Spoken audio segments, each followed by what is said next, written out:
ஹரே கிருஷ்ணா. தெய்வ திரு ஆச பக்திவேதாந்த சுவாமி ஸ்ரீல பிரபுபாதர் விரிவான பொருள் உரைகளுடன் அழிய ஸ்ரீமத் பாகவதம் காண்டம் 2 பிரபஞ்சத் தோற்றம் அத்தியாயம் 8 பரீட்சித்து மகாராஜனின் கேள்விகள் பதம் 25 அத்திர பிரமாணம் ஹி பவான் பரமேஷ்டி யதாத்மபூ அவரே சானு திஷ்டந்தி பூர்வேஷாம் பூர்வஜை கிருதம்.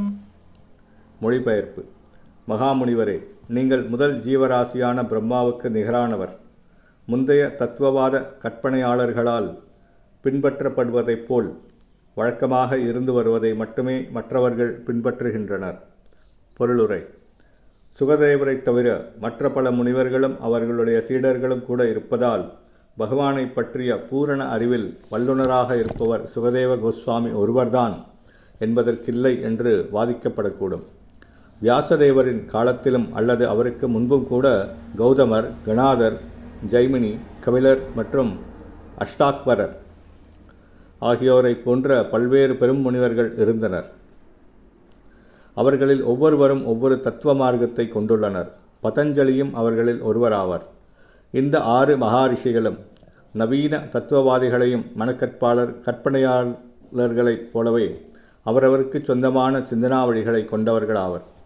மேற்குறிப்பிட்ட புகழ்பெற்ற ரிஷிகளால் அளிக்கப்பட்ட 6 தத்துவ மார்க்கங்களுக்கும் ஸ்ரீமத் பாகவதத்தில் சுகதேவ கோஸ்வாமியால் அளிக்கப்பட்டுவ தத்துவ மார்க்கத்திற்கும் உள்ள வேறுபாடு என்னவெனில், மேற்குறிப்பிட்ட 6 ரிஷிகளும் அவர்களின் சொந்த சிந்தனைக்கு ஏற்றவாறு உண்மைகளை பேசினர். ஆனால் சுகதேவ கோஸ்வாமி சர்வ வல்லமை பொருந்திய முழுமுதற் கடவுளிடமிருந்து பிறந்தவரும் அவராலேயே போதிக்கப்பட்டவருமான பிரம்மதேவரிடமிருந்து நேரடியாக வரும் அறிவை வழங்கியுள்ளார். உன்னதமான வேத அறிவு முழுமுதற் கடவுளிலிருந்து நேரடியாக இறங்கி வருவதாகும். பிரபஞ்சத்தின் முதல் ஜீவராசியான பிரம்மா பகவானின் கருணையால் ஞானம் புகட்டப்பட்டார். பிரம்மனிடமிருந்து நாரதருக்கும் பின் நாரதரிடமிருந்து வியாசருக்கும் ஞானம் புகட்டப்பட்டது. இத்தகைய உன்னத அறிவை சுகதேவ கோஸ்வாமி தமது தந்தையான வியாச தேவரிடமிருந்து நேரடியாக பெற்றார். இவ்வாறாக சீட பரம்பரையின் சங்கிலித்தொடர் மூலமாக பெறப்படுவதால் இவ்வறிவு பூரணமானதாகும். சீடப் பரம்பரையின் மூலமாக இவ்வறிவை ஒருவன் பெறவில்லை என்றால் அவன் பூரணமான ஆன்மீக குருவாக இருக்க முடியாது. இதுவே உன்னத அறிவை பெறுவதற்குரிய இரகசியம். மேற்குறிப்பிட்ட 6 ரிஷிகளும் பெரும் சிந்தனையாளர்களாக இருக்கக்கூடும். ஆனால் மனக்கற்பனையால் அவர்கள் பெரும் அறிவு பூரணமானது அல்ல.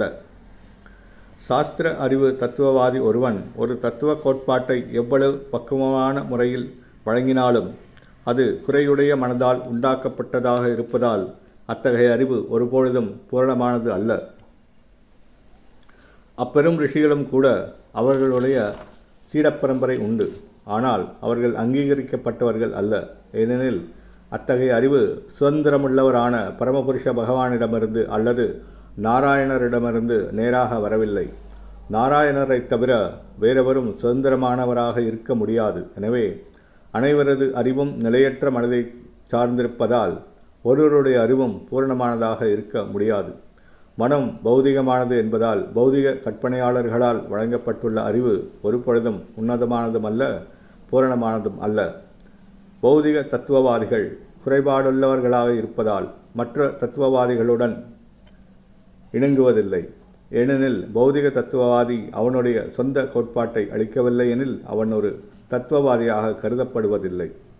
இத்தகைய மனக்கற்பனையாளர்கள் எவ்வளவு பெரியவர்களாக இருப்பினும் அவர்களை பரீட்சித்து மகாராஜனை போன்ற நுண்ணறிவாளர்கள் அங்கீகரிக்காமல் சுகதேவ கோஸ்வாமியை போன்ற வேத விற்பனர்களிடமிருந்து செவியுறுகின்றனர்.